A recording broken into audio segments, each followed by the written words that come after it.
Hello friends, मैं अंबिका कुमारी स्वागत करती हूँ आपके अपने चैनल पे।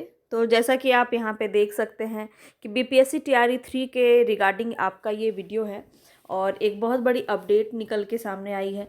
तो उसी को लेके मैं आज आपके सामने यहाँ पे प्रस्तुत हुई हूँ। तो मैं यहाँ पे आपसे दो चार पॉइंट पे बात करूँगी। तो वीडियो को कंप्लीट देखिएगा। 10 मिनट का समय लूँगी मैं आपसे और ये आपके जीवन के लिए काफ़ी बेनिफिशियल रहेगा। तो यहाँ पे मैं बात करूँ अगर, तो बीपीएससी टीआरई 3 का एग्ज़ाम डेट जारी हो चुका है। जी हाँ, अनऑफिशियली कह सकते हैं कि ये आपका डेट यहाँ पे जारी हो चुका है। तो इस पे हम बात करेंगे कि ये डेट क्या है, नोटिफिकेशन ऑफिशियल कब तक निकलेगा, इस पर भी हम बात करेंगे, और कितनी वैकेंसी आपकी देखने को मिल सकती है, इस पर भी हम बात करेंगे। तो आप सभी को पता है कि अभी चुनाव का माहौल है और चुनाव के बाद ही जो है आपका एग्ज़ाम संभव है। तो इसी को लेकर के जो रजनीश कुमार जी हैं, जो न्यूज़ 18 बिहार के आपके संपादक हैं, और उनके हवाले से ये बात सामने आ रही है, जो कि ये बहुत ही ऑथेंटिक न्यूज़ ये देते हैं। तो क्या है इनका ये न्यूज़, पहले हम इसे जान लेते हैं। इसके बाद प्रिपरेशन के ऊपर भी कुछ बात करेंगे जो आपके लिए बहुत ज़्यादा इम्पॉर्टेंट है। तो कंप्लीट देखिएगा, यहाँ पे आपको सारी चीज़ें बताई जाएंगी। सूत्रों के हवाले से ये खबर है कि बीपीएससी टीआरई 3 की पुनर्परीक्षा अब जून में होगी। 7 जून से 15 जून के बीच ये परीक्षा होने की संभावित तिथि अभी तक सामने आई है और बीपीएससी ने परीक्षा को लेकर 7 जून से 15 जून के बीच का लक्ष्य रखा है। यहाँ पे आपके सारी ही परीक्षा देखने को मिलती है, प्राइमरी से लेकर के +2 तक की परीक्षा, यानी कि 1 to 5, 6 to 8, 9 to 10 और 11 to 12। तो यहाँ पे चारों परीक्षा आपका जो है 15 जून तक लेने की यहाँ पे संभावित घोषणा की गई है और जून के अंतिम सप्ताह में आपका रिजल्ट जारी करने का लक्ष्य रखा गया है। तो यहाँ पे ये सारी बातें किसके थ्रू आ रही है? रजनीश सर के थ्रू आ रही है, ठीक है। और यहाँ पे क्या बातें इनके द्वारा कही गई है, तो शिक्षा विभाग और बीपीएससी में के बीच में बहुत बड़ी बैठक हुई, जिसके बीच में ये निर्णय आपका लिया गया है। तो आपको पता है कि ऐसे जो बैठक होते हैं तो मीडिया भी वहाँ पे उपस्थित होते हैं, इसीलिए बहुत हद तक ये न्यूज़ को आप ऑथेंटिक मान सकते हैं और यही परीक्षा की अपनी तिथि मानकर आप तैयारी करें, क्योंकि आपको पता भी नहीं चलेगा कि आपका समय कब निकल जाएगा। आयोग ने चुनाव के दौरान बताया कि परीक्षा संभव नहीं है, बिल्कुल। और ऐसा चुनाव ड्यूटी सबकी लगी होती है तो बहुत मुश्किल होता है। देख सकते हैं, मैं लिखा भी है कि शिक्षकों की चुनाव ड्यूटी लगी है, इसलिए परीक्षा केंद्र पर तैयार करना मुश्किल है। तो ये सभी बातें आपका निकल के सामने आया है। और यहाँ पे देखिए, इन्होंने कहा है कि प्रश्न पत्र लीक मामले के बाद जो है परीक्षा रद्द हो गई थी, ये तो सबको पता है, और परीक्षा में लगभग 5.25 लाख अभ्यर्थी शामिल होंगे।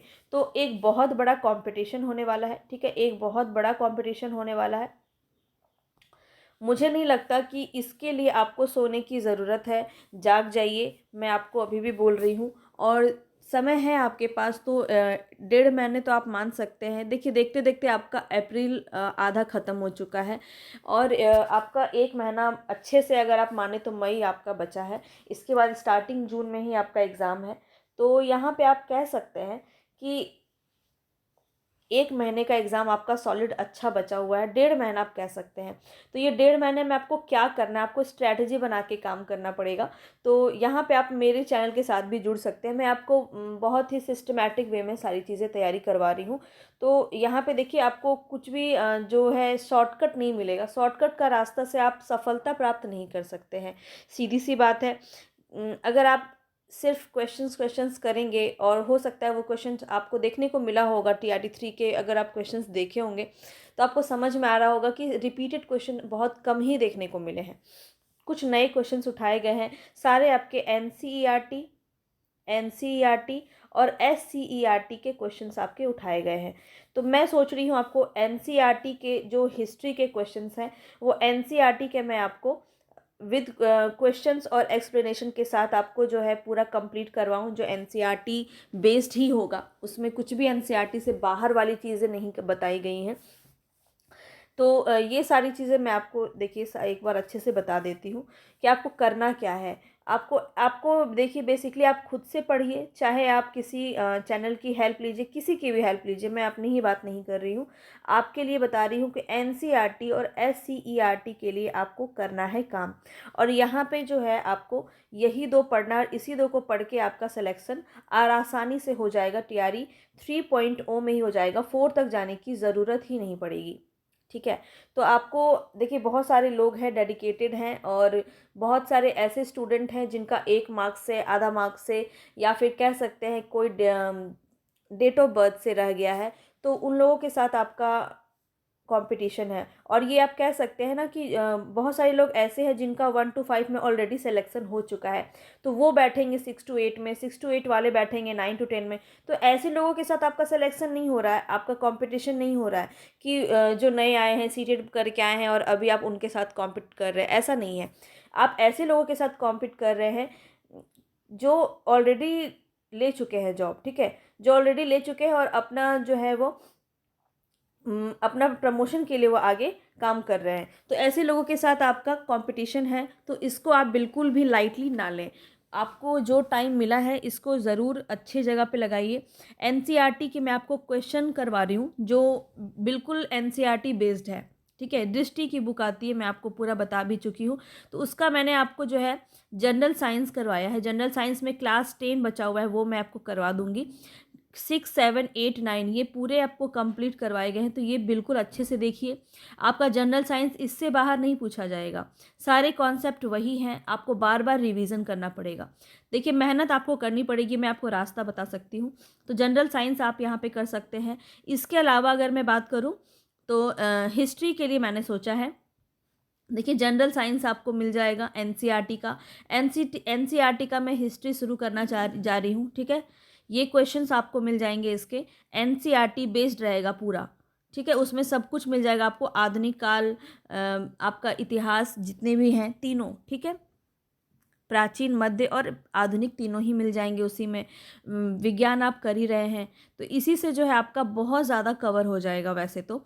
और मैं आपको सोच रही हूँ SCERT भी कराऊँ, जो बिहार रिलेटेड होते हैं ना, बिहार के जो SCERT बुक होते हैं, कुछ क्वेश्चन वहाँ से पूछे गए हैं ऐसे TRE 3 में, जो आपके NCERT में नहीं है, ठीक है। एनसीईआरटी में नहीं है, वो SCERT से आपके क्वेश्चन पूछे गए हैं।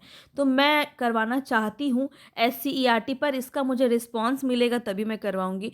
तो आप लोग ज़्यादा से ज़्यादा कमेंट करके बताइए कि क्या ये SCERT की सीरीज़ मैं आपके लिए लेके आऊँ, आप इसको करना चाहते हैं। और आपको भी कंटिन्यूअसली बहुत ही डेडिकेशन के साथ जो है अपनी एनर्जी यहाँ पे दिखानी पड़ेगी। आप पूरा SCERT को अगर कवर कर लेते हैं और NCERT बेस्ड क्वेश्चन कर लेते हैं, तो मुझे नहीं लगता कि कुछ और फिर बच जाता है। इतने अच्छे से तैयारी करने के बाद आपकी जो सेलिब्रेशन की तैयारी आप फिर कर सकते हैं। तो ये आपको करना पड़ेगा। इसके बाद हम ज्योग्राफ़ी को कुछ लेके चलेंगे। ज्योग्राफ़ी से भी क्वेश्चंस आपके लगभग पूछे जाते हैं, 7 से 8 क्वेश्चन जो है मैं कह रही हूँ 6 to 8 में। और 1 to 5 के लिए तो खैर बहुत ही मंत्र है ये उनका। हिस्ट्री से क्वेश्चन लगभग 30 क्वेश्चन लगभग पूछे जाते हैं, और ज्योग्राफी से ऐसे आपका डिवाइड है पूरा।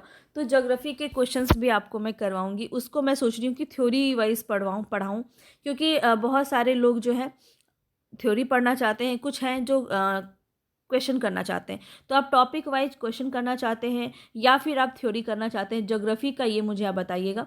तो मैं ऐसे एक सेशन आपकी जो नीड होगी उसी के अकॉर्डिंग मैं काम करूँगी।